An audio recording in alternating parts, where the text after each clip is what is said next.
लाल जोड़ा आया घर, संग लाया काली रात। भूमि पर छाया साया, कांप उठी हर एक बात।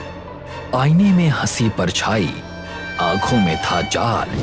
चीख उठे सब लोग वहां, फैला डर का जाल। मां ने काला ताबीज पहनाया, लेकर आस। भागा शैतान धुआं बनकर, जीत गया विश्वास।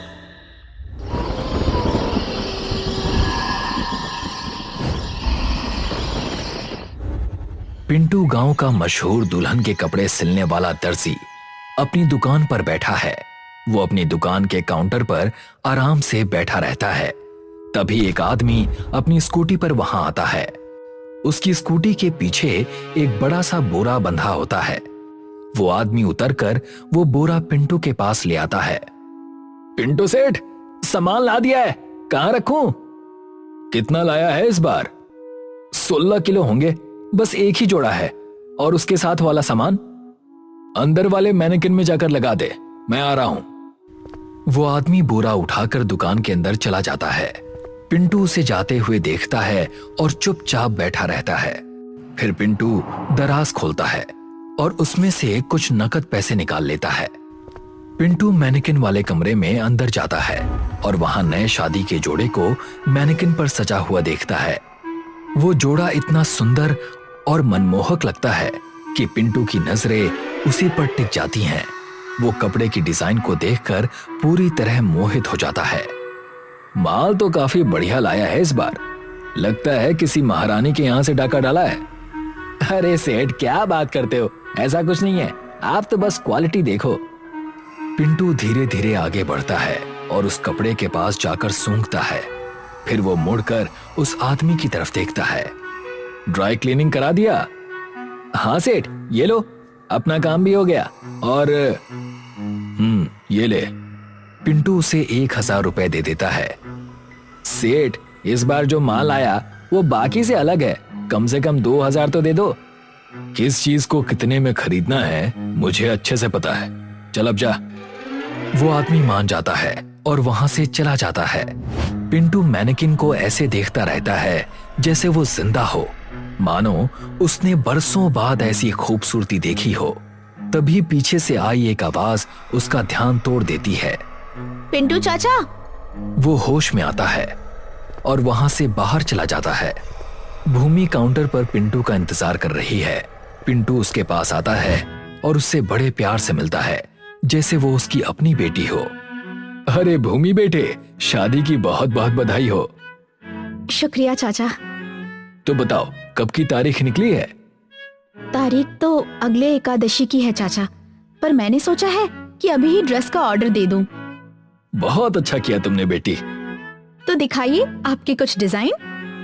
तुम्हारे लिए मेरे पास एक बहुत अच्छा जोड़ा पहले से तैयार पड़ा है, क्या तुम उसे देखना चाहोगी? क्या सच? हाँ हाँ बिल्कुल। ठीक है, दिखाइए मुझे। अभी लाया। अरे चंदन, अंदर से वो नया वाला जोड़ा लाकर दिखा तो, भूमि बेटी के लिए। चंदन वही लाल जोड़ा मैनेकिन सहित भूमि के पास लेकर आता है। रोशनी में वो लाल जोड़ा और भी ज्यादा चमक रहा होता है। भूमि उसे देखते ही तुरंत पसंद कर लेती है। वाह चाचा, ये तो ऐसा लगता है कि किसी महारानी का जोड़ा हो। क्या आपने ये कहीं से लाया है? नहीं नहीं बेटी, ये तो मैंने खुद बनाया है। वैसे तो मैं इसे 30,000 में बेचने वाला था, पर बस तुम्हारे लिए 23,000, कल तक मिल जाएगी ये। ठीक है चाचा, मैं कल आती हूँ पैसों के साथ। इसके बाद भूमि वहां से चली जाती है। पिंटू उसके जाते ही चालाक मुस्कान देता है, क्योंकि उसे बहुत फायदे का सौदा मिल गया होता है। उस रात पिंटू फोन पर किसी से बात कर रहा होता है और साथ ही बिल और हिसाब देख रहा होता है। हाँ हाँ, करा दिया है काम। वो भूमि भी कल तक आ जाएगी कपड़े लेने, उसको दे देना। और जिस वक्त वो बात कर रहा होता है तभी अचानक लाइट चली जाती है और चारों तरफ अंधेरा छा जाता है। पिंटू उठकर जनरेटर का स्विच देखने जाता है। तभी उसका पैर उसी लाल जोड़े वाले मैनेकिन से टकरा जाता है। नीली चांदनी में मैनेकिन का चेहरा साफ दिखाई देता है। वो उसे एक तरफ करता है और जनरेटर का स्विच ढूंढने आगे बढ़ता है। तभी उसे एक धीमी फुसफुसाहट सुनाई देती है। पिंटू। पिंटू की आंखें डर से बड़ी हो जाती हैं। वो पीछे मुड़कर देखता है और फिर से मैनेकिन को सामने पाता है। वो उसे पकड़ लेता है और सीधा उसकी आंखों में देखने लगता है। अचानक उसका चेहरा बदलकर डरावना रूप ले लेता है और वो जोर से चीख उठती है। पिंटू की आंखें डर से बड़ी हो जाती हैं। अगले दिन भूमि सोफे पर बैठी अपने फोन में कुछ देख रही होती है। तभी दरवाजे पर दस्तक होती है। भूमि जल्दी से उठती है और दरवाजा खोलती है। वो देखती है कि बाहर कोई खड़ा नहीं है, लेकिन घर की चौखट पर शादी का जोड़ा रखा होता है। ये देखकर भूमि हैरान रह जाती है। माँ, माँ। तभी उसकी माँ कमरे से बाहर निकलती है और उसके पास आती है। क्या हुआ बेटा? क्या आपने पिंटू चाचा को शादी का जोड़ा घर पहुंचाने बोला था? नहीं तो मेरी तो उनसे कुछ बात ही नहीं हुई। तुम ही तो कल गई थी ना दुकान। भूमि शादी का जोड़ा उठाती है और अपनी माँ को दिखाती है। पर ये देखो ना, ये किसने यहाँ छोड़ दिया है? पिंटू चाचा ने तो मुझे आज आकर इसे ले जाने के लिए कहा था। अरे इसमें चिंता करने की क्या बात है? हो सकता है उन्होंने किसी के हाथ भिजवा दिया हो। तुम इन सब पर ध्यान मत दो और चलो अब जल्दी तैयार हो जाओ। लड़के वाले मंगनी के लिए आते ही होंगे। भूमि हाँ में सिर हिलाती है और शादी का जोड़ा अंदर ले जाती है। कमरे में भूमि अपने बेडरूम में वही शादी का जोड़ा पहनकर देखती है। वो आईने के सामने खड़ी होकर अपने कपड़े को देखकर कुछ पल खुश होती है, लेकिन तभी उसे एहसास होता है कि उसका प्रतिबिंब उसकी हरकतों का साथ नहीं दे रहा है। आईने में उसका रूप स्थिर खड़ा रहता है और उसे चालाक मुस्कान के साथ देखता है। उसकी आंखें बिल्कुल बेजान लगती हैं। दूसरी तरफ भूमि की माँ दूल्हे के परिवार का घर में स्वागत करती हैं। वो उन्हें सोफे पर बैठाती हैं, फिर सबको पीने के लिए शरबत देती हैं और सगाई के लिए भूमि को बाहर बुलाती हैं। भूमि बेटी आ जाओ, तैयारी हो गई है। भूमि अपने कमरे का दरवाजा खोलती है। वो अभी भी शादी का जोड़ा पहने होती है। वो लिविंग रूम की तरफ चल कर आती है, लेकिन उसकी चाल अजीब और डरावनी लगती है। उसे देखकर वहां बैठे सभी लोग उसके व्यवहार से बुरी तरह चौंक जाते हैं। उसकी माँ उसका हाथ पकड़ लेती है और उसे डांटने लगती है। ये क्या कर रही है बेटा? अपने आप को संभाल, क्या हुलिया बना लिया है? चुप कर बुढ़िया। भूमि अपनी माँ का हाथ झटक देती है। फिर वो सीधा दूल्हे की आंखों में देखने लगती है। उसका चेहरा बहुत डरावना लगता है और दूल्हा और उसका परिवार बुरी तरह घबरा जाते हैं। और तू मुझे लेके जाना चाहता है अपने घर? तू नहीं बचेगा। कौन हो तुम? मैं तेरी मौत हूँ, तुझे मारने आई हूँ। तुझे मार के तेरा खून पीने आई हूँ, कमीने। भूमि अचानक उसकी तरफ झपटती है और उसका गला पकड़ लेती है। आसपास के सभी लोग मिलकर लड़के को भूमि से छुड़ाने की कोशिश करते हैं। वो जोर जोर से डरावने तरीके से चीखने लगती है। दूल्हा और उसका परिवार बुरी तरह से डर जाते हैं। रात को एक साधु भूमि की मां के साथ उसके बेडरूम में आता है। भूमि पूरी तरह बिस्तर से बंधी होती है, फिर भी वो जोर जोर से तड़प रही होती है और वहां मौजूद सबको बुरा भला कह रही होती है। खोल मुझे, खोल सालो। एक बार छूटने दो, सबको खत्म कर दूंगी, हर एक को ठिकाने लगाऊंगी। खोल कुत्ते। साधु बहुत डरा हुआ दिखाई देता है, फिर भी वो हिम्मत करके भूमि से सवाल पूछना शुरू करता है। कौन है तू? नहीं बताऊंगी। बता कौन है तू और यहाँ क्यों आई है?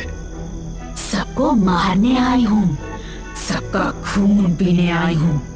मुझे शादी से नफरत है, किसी को नहीं छोड़ूंगी मैं। भूमि बिस्तर पर जोर जोर से तड़पने लगती है और खुद को छुड़ाने की कोशिश करती है। अचानक भूमि के शरीर पर जगह जगह गहरे घाव दिखाई देने लगते हैं। ये देखकर साधु और उसकी माँ बहुत घबरा जाते हैं। साधु और भूमि की माँ कमरे से बाहर आ जाते हैं, फिर वो कमरे का दरवाजा बंद कर देते हैं। भूमि की तबीयत खराब होती जा रही है। हमें जल्द से जल्द कुछ करना होगा, वरना ये उसे छोड़ेगी नहीं। महाराज जी, आप उसे बचा लीजिए। आने वाले एकादशी को उसकी शादी होने वाली है। संकट बड़ा है और इसे शांत करने के लिए समय लग सकता है। हमें क्या करना होगा? भूमि की ये हालत हुई कैसे? सुबह तक तो सब ठीक था और फिर क्या? महाराज जी, मैं समझ गई। शैतान उस लाल जोड़े में है। जब से उसने वो पहना है तब से वो ऐसा कर रही है। साधु कुछ देर सोचता है और फिर सारी बात समझ जाता है। इससे पहले कि कुछ अनहोनी हो, हमें वो लाल जोड़ा उसके बदन से हटाना होगा। भूमि की मां हां में सिर हिलाती है। वो दोनों एक बार फिर भूमि के कमरे में जाते हैं। इस बार भूमि शांत होकर सोई हुई लगती है। उसके पूरे शरीर पर घाव के निशान साफ दिखाई दे रहे होते हैं। ये देखकर उसकी मां की आंखें भर आती हैं, लेकिन साधु उन्हें रोने से रोक देता है। वो भूमि के शरीर के चारों तरफ बिस्तर पर 4 काली गुड़िया रखता है और मंत्र पढ़ना शुरू करता है। जैसे ही वो मंत्र शुरू करता है, भूमि अचानक फिर से जाग उठती है। उसकी आंखें काली और बेहद डरावनी हो चुकी हैं। छोड़ मुझे कुत्ते, खोल खोल मुझे। इस लड़की के शरीर को छोड़ दे, मैं तुझे हुक्म देता हूँ। भूमि जोर जोर से तड़पने लगती है और तेज चीखने लगती है। उसके मुंह से खून बहने लगता है। महाराज जी, मेरी बच्ची को बचा लीजिए, मैं इसे खो नहीं सकती। अचानक भूमि शांत हो जाती है और कुछ पल के लिए वहां सब कुछ बिल्कुल शांत हो जाता है। साधु और उसकी मां को लगता है कि भूत चला गया है। जल्दी, समय नहीं है, इस वस्त्र को उसके शरीर से निकालिए। जैसे ही उसकी मां आगे बढ़ती है, भूमि अचानक फिर से जाग उठती है। वो पूरा बिस्तर हवा में उठा देती है और उसी बिस्तर को अपनी मां और साधु की तरफ जोर से फेंक देती है। दोनों समय रहते बच जाते हैं और बिस्तर दीवार से टकराकर टूट जाता है। अब भूमि आजाद हो चुकी होती है। वो टूटी हुई लकड़ियों के बीच से डरावने ढंग से रेंगते हुए बाहर निकलती है।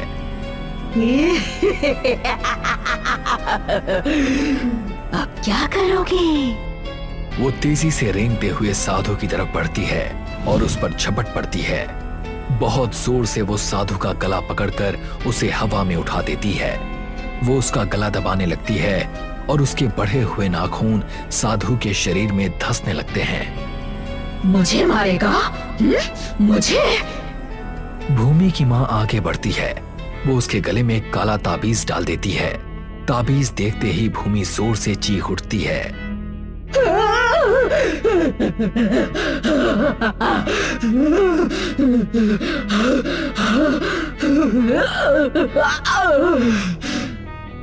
वो साधु को दूर फेंक देती है।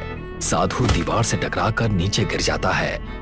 तभी कुछ समय पहले का दृश्य सामने आता है। जब वो दोनों दरवाजा खोलने के लिए आगे बढ़ते हैं, तभी भूमि की मां एक सवाल पूछती हैं। महाराज जी, अगर किसी वजह से हम इस शैतान को काबू में ना कर पाए तो? साधु कुछ देर सोचता है और फिर अपनी पोटली से एक ताबीज निकालता है। वो उस ताबीज को भूमि की मां को दे देता है। मैं उसे छल से स्वयं पर हमला करने पर मजबूर करूंगा और मौका देखते ही आप ये ताबीज उसके गले में पहना दीजिएगा। भूमि की मां साधु से ताबीज ले लेती हैं। मैं वापस आऊंगी। भूमि पूरी तरह काबू से बाहर हो जाती है। वो अपने मुंह से काले धुएं का बड़ा गुबार बाहर छोड़ती है। फिर सब कुछ दोबारा शांत हो जाता है और भूमि नीचे गिर पड़ती है।